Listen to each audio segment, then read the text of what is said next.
1900ல வுல்வரின் Alaska டெரிட்டரின்னு சொல்லப்படுற ஒரு பனி பிரதேசத்துல தான் உண்டு தான் வேலை உண்டுன்னு தனக்கு தேவையான விஷயத்த வேட்டையாடி சாப்பிட்டுட்டு வாழ்ந்துட்டு இருக்காரு.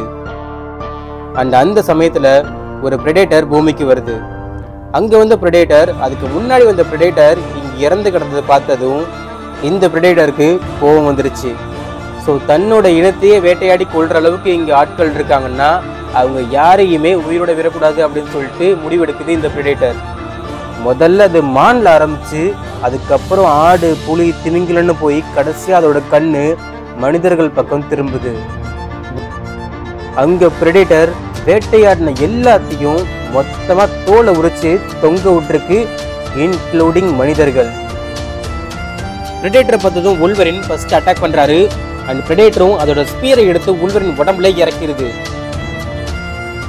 அண்ட் இந்த ஃபைட்டு தான் வுல்வரினுக்கும் பிரெடேட்டருக்கும் ஏற்பட்ட முதல் ஃபைட்டு. அண்ட் இதுக்கப்புறம் இவங்களுக்குள்ள எக்கச்சக்கமான தடவை யுத்தங்கள் நடந்திருக்கு.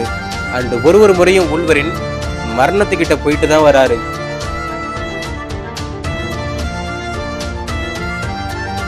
ஷிப்புக்குள்ள அது கலெக்ட் பண்ணி வச்சிருந்த டிராஃபியோட வுல்வரின் தலையையும் சேர்க்கணுங்கிறது தான் பிரெடேட்டரோட மிகப்பெரிய ஆசையாவே இருக்குது. இப்போ வுல்வரினுக்கும் பிரெடேட்டருக்கும் நடந்துட்டு இருக்க சண்டையில தண்ணி கடியில மாட்டிக்கிறாரு வுல்வரின்.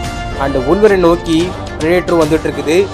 வேற வழியே இல்லாம தன்னோட உடம்ப கண்ணா பின்னான்னு கிழிச்சு அந்த இடம் மொத்தத்தையும் ரத்தமா மாத்திடுறாரு வுல்வரின்.